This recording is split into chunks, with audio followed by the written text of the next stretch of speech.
I'm off to see Mr. Brett Baker. We're gonna do a very important step, which is to know our numbers to see whether this business is actually viable. Brett is responsible for places like Hang Time, like Hang Dog, Revolution Laser Arena, Breakout Bar. Like this guy, this is his jam, he knows his stuff. So you need to know your numbers first so you know whether you're wasting your time on an idea that may sound great, but the numbers don't stack up. If the numbers stack up, it's an absolute goer. So let's see what Brett has to say, and hopefully, fingers crossed, this thing is gonna work great as what I think it will. So fingers crossed. Hey legend, how are you?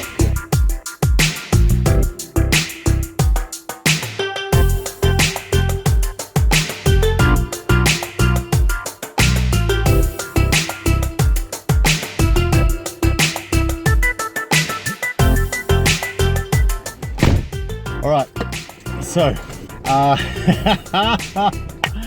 right, I'm pumped. So this is a really good time to be alive. The numbers look appetizing, and they look like this thing is worth going forward. So I'm a big believer in two things. The universe rewards action, okay? So take immediate steps, immediate action straight away. Number two, opportunity follows energy. So I'm gonna start getting the ball rolling because we've got to put this place somewhere, right? So there must be some opportunities around town that we can have a look at. So I'm gonna start making some phone calls now to some real estate agents, finding places that could be suitable. And I want this thing to be a good size. You know, I don't want to risk the opportunity that I go for it and I do it on a small scale to be safe, and then someone else comes in over the top of me who's got, you know, more ambition, more money, more clout, whatever it is, and then overrules this business. So if you're gonna do it, then like let's go in boots and all and do it good, yeah? So all right, let's make some calls, let's make shit happen.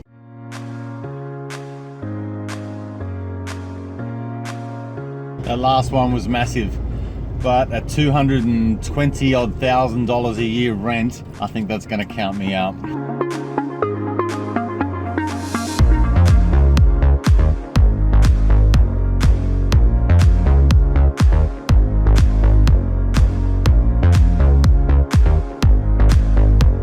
This one's not bad, you know. It's a really good location. I guess you've got, you can't see this, but Hang Time is right next to me over here, and then you've got Laser Arena, which is down the end there. There's a gym behind me, which is fantastic. So there's a lot of positives in terms of traffic flow and things like that. It's a little on the small side, which concerns me. So I'm gonna keep looking for something a bit bigger. As I said, I don't want to be outdone in a sense, but I have to be mindful that, you know, I don't have $1 million to spend on this thing, you know. I really need to make sure that I watch my numbers and make sure that I'm doing the right thing. Let's keep looking and try and nail this location, close to town, close to train stations, plenty of parking, high traffic flow area, you know, try to tick all the boxes as best I can. So we'll keep looking and see if we can nail this side of things, because it's super critical.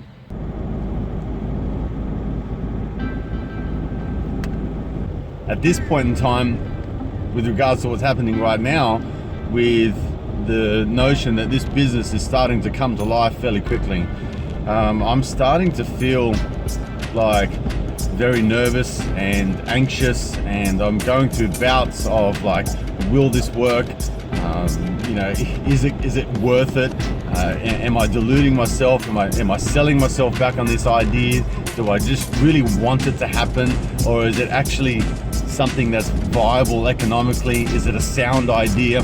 Right now, it's not like it's you know, Adrian and his 25-year-old Adrian with no commitments and no dependents. You know, right? I've got a wife and 3 kids. You know, I've got a mortgage. There's a lot going on, and there's a lot to think about and a lot to consider. And it's not all about me. It's about the people that I love the most, and the people that I care for the most. This is how my mind works. My mind works in ideas and big pictures and future and in contribution. It works in how can I make a difference? How can I make my life meaningful? How can I make it stand out?